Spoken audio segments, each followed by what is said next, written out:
ನಮಸ್ಕಾರ ವೀಕ್ಷಕರೇ, ಮತ್ತೊಂದು ಹೊಸ ಮಾಹಿತಿಯೊಂದಿಗೆ ತಮಗೆಲ್ಲರಿಗೂ ಸರ್ವಜ್ಞಾನ ಫಾರ್ ಯು ಯೂಟ್ಯೂಬ್ ಚಾನಲ್ಗೆ ಸ್ವಾಗತ.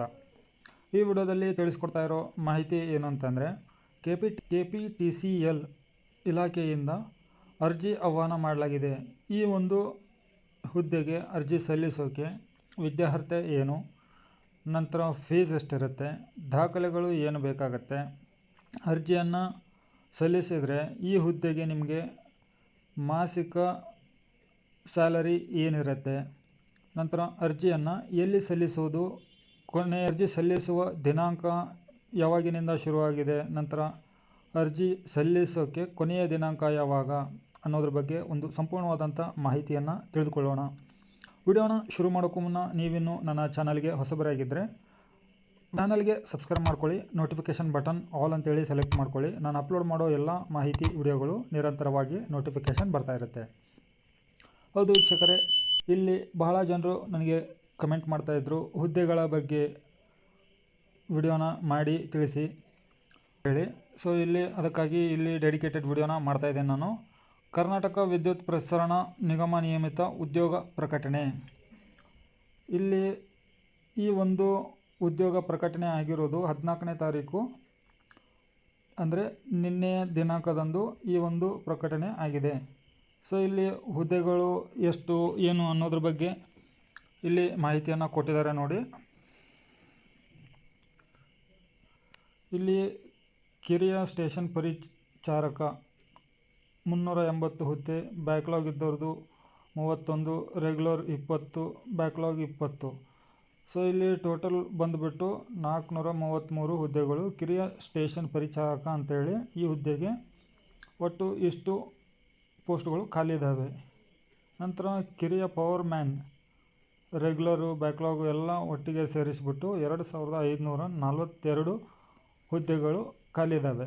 ಸೊ ಇಲ್ಲಿ ಎರಡನ್ನು ಕೂಡಿಸಿ ಕ್ಯಾಲ್ಕುಲೇಷನ್ ಮಾಡಿದಾಗ ಇಲ್ಲಿ ನೋಡಿ 2975 ಹುದ್ದೆಗಳಿಗೆ ಅರ್ಜಿಯನ್ನು ಸಲ್ಲಿಸ್ಬೋದು.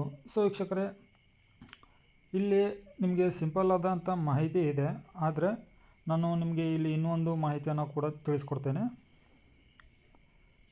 ಇಲ್ಲಿ ನೋಡಿ, ಟೋಟಲ್ ಇದು ಹುದ್ದೆಗೆ ಸಂಬಂಧಪಟ್ಟಿರುವಂಥ ಪೂರ್ತಿ 12 ಪೇಜಿನ ಒಂದು PDF ಇದು. ಉದ್ಯೋಗಗಳ ವರ್ಗೀಕರಣ, ಕರ್ನಾಟಕ ವಿದ್ಯುತ್ ಪ್ರಸರಣ ನಿಗಮ ಹುದ್ದೆಗಳು ಎಷ್ಟಿದ್ದಾವೆ, ಬೆಂಗಳೂರು ವಿಭಾಗದ್ದು ಎಷ್ಟಿದ್ದಾವೆ, ಹುಬ್ಬಳ್ಳಿ ಧಾರವಾಡ ವಿಭಾಗದ್ದು ಎಷ್ಟಿದೆ, ಗುಲ್ಬರ್ಗ ವಿಭಾಗದ ಹುದ್ದೆಗಳು ಎಷ್ಟಿದೆ ಅನ್ನೋದ್ರ ಬಗ್ಗೆ ಇಲ್ಲಿ ಕಂಪ್ಲೀಟ್ ಆದಂಥ ಮಾಹಿತಿಯನ್ನು ಕೊಟ್ಟಿದ್ದಾರೆ. ನಾನು ಈ ಒಂದು ಮಾಹಿತಿಯನ್ನು ನಿಮಗೆ ಕೊನೆಗೆ ಕೊಡ್ತೀನಿ, ಒಂದು ಟ್ರಿಕ್ಕನ್ನು ಹೇಳ್ತೀನಿ, ಆ ಟ್ರಿಕ್ಕನ್ನು ಫಾಲೋ ಮಾಡಿ. ನಂತರ ಈ ಒಂದು ಹುದ್ದೆಗೆ ಅರ್ಜಿ ಸಲ್ಲಿಸೋಕೆ ನಿಮಗೆ ವಿದ್ಯಾರ್ಹತೆ ಏನಿರಬೇಕು ಅಂತ ಅನ್ನೋದ್ರ ಬಗ್ಗೆ ಇಲ್ಲಿ ನಾನು ನಿಮಗೆ ತಿಳಿಸ್ಕೊಡ್ತೇನೆ. ಇಲ್ಲಿ ನೋಡಿ, ಅರ್ಜಿ ಸಲ್ಲಿಸಲು ಅರ್ಹತೆ ಮತ್ತು ಅಗತ್ಯ ವಿದ್ಯಾರ್ಹತೆ. SSLC ಅಥವಾ 10ನೇ ತರಗತಿಯ CBSE ಅಥವಾ ICSE ಪರೀಕ್ಷೆ ಕರ್ನಾಟಕ ರಾಜ್ಯದ ವಿದ್ಯಾಸಂಸ್ಥೆಗಳಿಂದ ತೇರ್ಗಡೆ ಹೊಂದಿರುವಂತಹ ಅಭ್ಯರ್ಥಿಗಳು ಮಾತ್ರ ಮೇಲೆ ತಿಳಿಸಿರುವ ಹುದ್ದೆಗೆ ಅರ್ಜಿ ಸಲ್ಲಿಸಲು ಅರ್ಹರಾಗಿರುತ್ತಾರೆ. ಕ್ವಾಲಿಫಿಕೇಷನ್ನು ಅದೆಲ್ಲ ಇಲ್ಲಿ ಪೂರ್ತಿಯಾಗಿ ನೀವು ಓದ್ಕೊಳ್ಳಿ, ವಿಡಿಯೋನ ಪಾಸ್ ಮಾಡಿ. ಇತರೆ ಅರ್ಹತೆಗಳು ಅಂತಂದರೆ ಕನ್ನಡ ಓದಲು ಮತ್ತು ಬರೆಯಲು ಜ್ಞಾನ ಹೊಂದಿರಬೇಕು. ಇಲ್ಲಿ ಕೊಟ್ಟಿರುವಂಥ ಅರ್ಥ ಅದೇ, ಯಾಕಂದರೆ ಕರ್ನಾಟಕದಲ್ಲಿರೋ ಕನ್ನಡಿಗರಿಗೆ ಓದಲು ಬರೆಯಲು ಬರದೇ ಇದ್ದರೆ ಅದು ಭಾಳ ತಪ್ಪಾಗುತ್ತೆ. ಸೊ ಇದು ನಾಲೆಜ್ ಎಲ್ಲರಿಗೂ ಇದ್ದೇ ಇರುತ್ತೆ. ಅರ್ಜಿಯನ್ನು ಹಾಕುವಂಥ ಒಂದು ಅಭ್ಯರ್ಥಿಗಳಿಗೆ ತೃಪ್ತಿಕರವಾದ ನೇತ್ರದೃಷ್ಟಿಯನ್ನು ಹೊಂದಿರಬೇಕು, ಅಂದರೆ ಕಣ್ಣಿನ ಸಮಸ್ಯೆಯನ್ನು ಯಾವುದು ಹೊಂದಿರಬಾರ್ದು. ಹುದ್ದೆಗಳ ಭರ್ತಿ. ಅರ್ಜಿ ಸಲ್ಲಿಸಲು ಬಯಸುವ ವಿದ್ಯಾರ್ಥಿಗಳು ಕವಿ, ಪ್ರನಿನಿ ಅಥವಾ ವಿದ್ಯುತ್ ಸರಬರಾಜು ಕಂಪನಿಗಳು ಇವುಗಳಲ್ಲಿ ಯಾವುದಾದರೂ ಒಂದು ಕಂಪನಿಗೆ ಮಾತ್ರ ಅರ್ಜಿ ಸಲ್ಲಿಸಲು ಅರ್ಹರಾಗಿರುತ್ತಾರೆ. ಇಲ್ಲಿ ಆಯ್ಕೆಯ ವಿಧಾನ ಯಾವ ಥರ ಇರುತ್ತೆ ಅಂತಂದರೆ, ಇಲ್ಲಿ ಇಂಪಾರ್ಟೆಂಟ್ ಇರೋದನ್ನು ಮಾತ್ರ ನಾನು ನಿಮಗೆ ತಿಳಿಸ್ಕೊಡ್ತಾ ಇದ್ದೇನೆ ವೀಕ್ಷಕರೇ.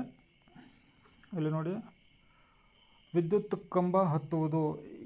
ಇಲ್ಲಿ 8 ಮೀಟರ್ ಎತ್ತರದ ಕಂಬವನ್ನು ನೀವು ಕಡ್ಡಾಯವಾಗಿ ಹತ್ತಲೇಬೇಕು.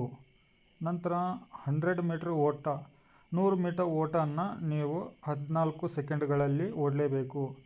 ಇನ್ನು ಮೂರನೇದಾಗಿ ಸ್ಕಿಪ್ಪಿಂಗ್ ಅಂದರೆ ಹಗ್ಗದಾಟ ಅಂತಾರಲ್ವ, ಆ ಆಟವನ್ನು 1 ನಿಮಿಷದಲ್ಲಿ 50 ಬಾರಿ ನೀವು ಹಗ್ಗದಾಟನ ಆಡಬೇಕು. ನಂತರ ಗುಂಡು ಎಸೆತ ಶಾರ್ಟ್ ಪುಟ್ ಅಂತಾರಲ್ಲ, 12 ಪೌಂಡ್ ಇರುತ್ತೆ, ಅದು 8 ಮೀಟ್ರ್ ನೀವು ಎಸೆಯಬೇಕು. 3 ಅವಕಾಶವನ್ನು ಕೊಟ್ಟಿರ್ತಾರೆ ನಿಮಗೆ. ಇಲ್ಲಿ 8 ಮೀಟ್ರ್ ಓಟವನ್ನು 3 ನಿಮಿಷದಲ್ಲಿ ಓಡಬೇಕು.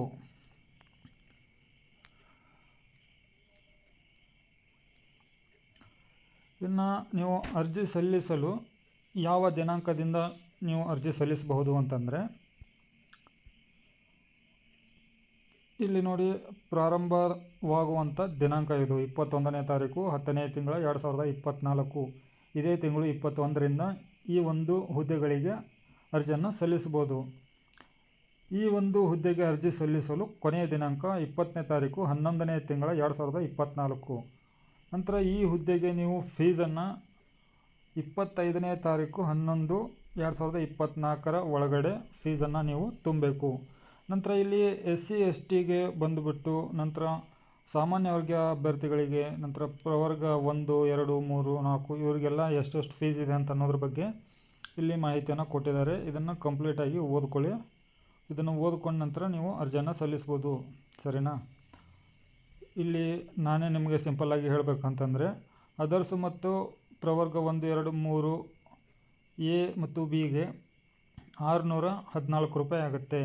ಇದರಲ್ಲಿ ಎಲ್ಲ ಟ್ಯಾಕ್ಸ್ ಬಂತು, ನಂತರ ಫೀಸ್ ಬಂತು, 2 ಇರುತ್ತೆ. ಇನ್ನು SC ST ಇದ್ದವ್ರಿಗೆ ಆಯ್ತಂದರೆ ಟ್ಯಾಕ್ಸು ಪ್ಲಸ್ಸು ಫೀಸು ಕೂಡಿಬಿಟ್ಟು 370 ರೂಪಾಯಿ ಆಗುತ್ತೆ, 378 ರೂಪಾಯಿ ಆಗುತ್ತೆ. ಇನ್ನು ಹ್ಯಾಂಡಿಕ್ಯಾಪ್ಸ್ ವಿಕಲಚೇತನ ಅಭ್ಯರ್ಥಿಗಳಿಗೆ ಶುಲ್ಕ ಇರೋದಿಲ್ಲ, ಅವರಿಗೆ ವಿನಾಯಿತಿ ನೀಡಲಾಗಿದೆ. ಇಲ್ಲಿ ವಯೋಮಿತಿ ಕೊಟ್ಟಿದ್ದಾರೆ ನೋಡಿ. ಕನಿಷ್ಠ ವಯೋಮಿತಿ ಎಲ್ಲ ವರ್ಗದ ಅಭ್ಯರ್ಥಿಗಳಿಗೆ 18 ವರ್ಷ ಇರಬೇಕು. ಇನ್ನು ಇಲ್ಲಿ ಅವರಿಗೆ ಗರಿಷ್ಠ ವಯೋಮಿತಿ ಕೂಡ ಕೊಟ್ಟಿದ್ದಾರೆ. SC STಗೆ ಬಂದುಬಿಟ್ಟು 40 ವರ್ಷ ಇರುತ್ತೆ, ಸಾಮಾನ್ಯ ಅಭ್ಯರ್ಥಿಗಳಿಗೆ 35 ವರ್ಷ. ಇನ್ನು ಪ್ರವರ್ಗ 2A 2B 3A 3B ಇವರಿಗೆ 38 ವರ್ಷ ಇರುತ್ತೆ. ಇಲ್ಲಿ ವಯೋಮಿತಿ ಸಡಿಲಿಕೆಗಳು ಇದ್ದಾವೆ, ಇದನ್ನು ಕೂಡ ಸ್ವಲ್ಪ ನೀವು ಓದ್ಕೊಳ್ಳಿ.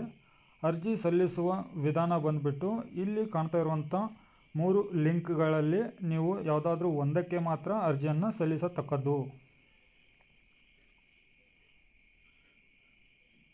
ಇಲ್ಲಿ ಕಾಣ್ತಾ ಇರುವಂಥ 6 ವಿಭಾಗಗಳಿಗೆ ನೀವು ಯಾವುದಾದ್ರೂ ಒಂದಕ್ಕೆ ಅರ್ಜಿಯನ್ನು ಸಲ್ಲಿಸಿಬಿಟ್ಟು ಹುದ್ದೆಗೆ ಪ್ರಿಪೇರ್ ಮಾಡ್ಕೋಬಹುದು. ನೀವು ಸಾಮಾನ್ಯ ಸೂಚನೆಗಳು ಓದ್ಕೊಳ್ಳಿ. ಇಲ್ಲಿ ನೋಡಿ ವೀಕ್ಷಕರೇ, ನಾನು ಈ ಒಂದು 12 ಪೇಜನ್ನು ನಿಮಗೆ ಓದಿ ಹೇಳಲಿಕ್ಕೆ ಆಗೋದಿಲ್ಲ.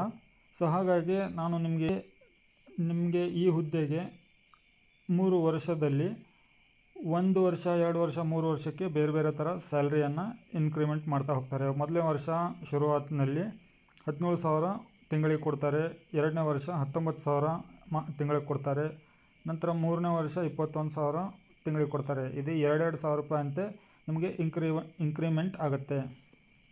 ಸೊ ವೀಕ್ಷಕರೇ, ನಾನು ನಿಮಗೆ ಹೇಳಿದ್ದೆ ಒಂದು ಟ್ರಿಕ್ ಹೇಳ್ತೇನೆ ಅಂತ ಹೇಳಿ. ಸೊ ಈ ಒಂದು PDF ಲಿಂಕನ್ನು ನಾನು ಡಿಸ್ಕ್ರಿಪ್ಷನ್ ಬಾಕ್ಸಲ್ಲಿ ಕೊಟ್ಟಿರ್ತೇನೆ. ಅಲ್ಲಿಂದ ನೀವು ಈ ಒಂದು PDF ಆನ್ಲೈನ್ ಮುಖಾಂತರ ಡೌನ್ಲೋಡ್ ಮಾಡ್ಕೊಂಡ್ಬಿಟ್ಟು ಇದರ ಒಂದು ಪೂರ್ತಿ ಮಾಹಿತಿಯನ್ನು ನೀವು ತಿಳ್ಕೊಂಬಿಟ್ಟು ಅರ್ಜಿಯನ್ನು ಸಲ್ಲಿಸ್ಬೋದು. ಸೊ ವೀಕ್ಷಕರೇ, ಈ ಮಾಹಿತಿ ತಮಗೆ ಉಪಯೋಗ ಆಗಿದ್ದರೆ ವಿಡಿಯೋಗೆ ಒಂದು ಲೈಕ್ ಕೊಡಿ, ಚಾನಲ್ಗೆ ಸಬ್ಸ್ಕ್ರೈಬ್ ಮಾಡಿ. ನಾನು ಮತ್ತೆ ಹೊಸ ಮಾಹಿತಿಯೊಂದಿಗೆ ಸಿಗ್ತೇನೆ. ಅಲ್ಲಿವರೆಗೂ ಜೈ ಹಿಂದ್.